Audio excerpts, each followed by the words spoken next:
नमस्कार विद्यार्थी मित्रांनो, आपल्या ज्ञानदीप यूट्यूब चॅनलमध्ये तुमचे मनःपूर्वक स्वागत आहे.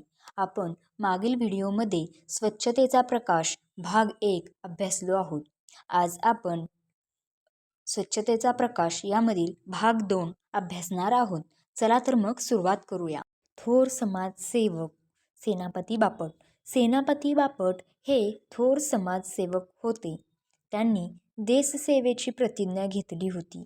त्यांचा दिनक्रम ठरलेला असे. पहाटे लवकर उठायचे. दैनंदिन कामे उरकली की हातात झाडू घ्यायचा आणि सफाईला सुरुवात करायची. सफाई करणे सोपे असते, पण लोकांच्या वृत्तीत बदल घडवून आणणे अवघड असते, असे त्यांना वाटे. गावातील लोक सेनापती बापट यांना तात्या म्हणून ओळखत. त्यांचे सफाईचे काम पाहून गावकऱ्यांमध्ये कुजबूज सुरू झाली. काही जणांनी त्यांना विचारले, तात्या, हे कसलं काम काढलं? तात्या म्हणाले, स्वच्छतेचे. त्यावर गावकरी म्हणाले, तुमच्यासारख्या शिकल्या सवरलेल्यांना हे असलं वंगाळ काम करणं बरं दिसत नाही. सफाईच्या कामात वाईट काय आहे?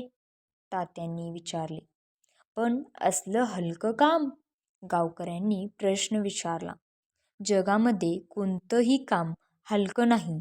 तुम्हीही या स्वच्छता मोहिमेत सामील व्हा, तात्या म्हणाले.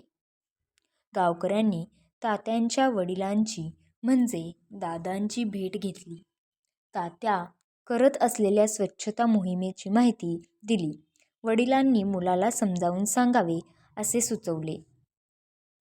एके दिवशी दादा तात्यांना म्हणाले, तात्या, तू विलायतेहून शिकून आलास आणि आता हे काय सुरू केलंस? काय झालं दादा? माझं काही चुकलं का? तात्यांनी विचारले.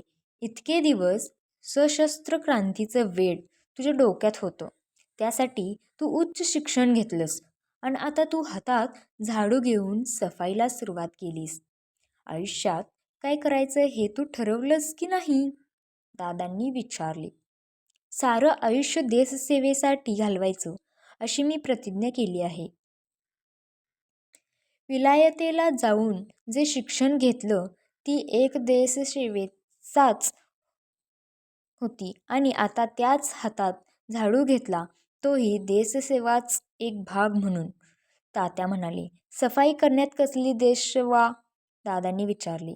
दादा, तुम्ही रोज देवाची पूजा करता. पूजा करण्याआधी देवाची बैठक झाडून स्वच्छ करता ना? मग देश हाच माझा देव. मी माझ्या देवाची बैठक झाडून स्वच्छ करतो. तुम्ही पूजक देवाचे, देशाची मीही पूजक. सर्वव्यापी देव माझा, त्यांची मी झाडी बैठक. यावर दादा तरी काय बोलणार?